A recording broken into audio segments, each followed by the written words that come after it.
नमस्कार प्रेक्षकांनो, मालिकेच्या उद्याच्या भागात काही जबरदस्त ट्विस्ट आपल्याला बघायला मिळतोय. आता इकडे मंजिरीनी पण मीराला म्हटलेलं राहतं, तुला हे घर सोडून जावं लागेल. आता मीराला ते ऐकून खूप वाईट वाटत असतं. आता मंजिरी तिच्या खोलीमध्ये निघून जाते. आता तिला विषाचा खूप परिणाम होऊ लागत असतो. वैद्याचं विष तिने काढून स्वतः पिलं होतं. आता त्या विषाचा खूप परिणाम त्या मंजिरीला होऊ लागत असतो.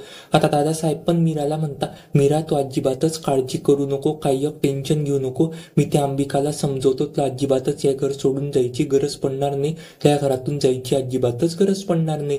तेवढ्यात मीरा पण बोलते, नाही दादासाहेब मी हे घर सोडून जाते, मी चुकले ना, मी हे घर सोडून गेलीच पाहिजे. तेवढ्यात दादासाहेब पण म्हणता, अनन्या पण म्हणते, तू अजिबातच चुकली नाहीये. मला त्या मायावरती पहिलेपासूनच डाऊट येत होता, संशय येत होता.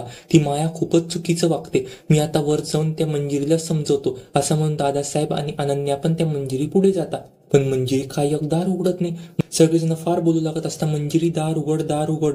अनन्या पण बोलू लागत असते, आई दार उघड. पण तिकडून काही कोणी दार उघडत नाही, कारण की मंजिरी बेशुद्ध पडलेली राहते. तिकडून आता लगेचच मीरा पण येते. मीरा म्हणते, ते विषाचा परिणाम झाला असेल त्यांना, म्हणून ते अजिबातच दार उघडत नाहीये. तेवढं आता अथर्व पण म्हणू लागत असतो, आई दार उघड, काय झालं बरं तुला. मार्जरी पण तेवढ्याच वेळात त्या मंजिरीची मदत करायला येते. मार्जरी ते स्वतः विष एक असा मंत्र म्हणून ते नष्ट करून टाकते आणि मंजिरी दार उघडते. मंजिरी म्हणते, मीरा तू अजून इथे कसं काय बरं, सरळ चालते हो, हे घर सोडून निघून जातो.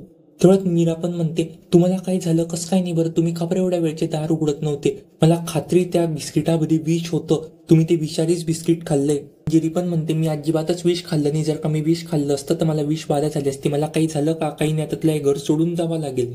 असं काहीच मालिकेच्या येणाऱ्या भागामध्ये आपल्याला बघायला मिळणार. तुम्ही हे बघण्यामध्ये उत्साहात आहात का ते कमेंट करून सांगायला विसरू नका. तुला जपणाऱ्या मालिकेची डेली अपडेटसाठी आपल्या चॅनलला आता सबस्क्राईब करा. धन्यवाद.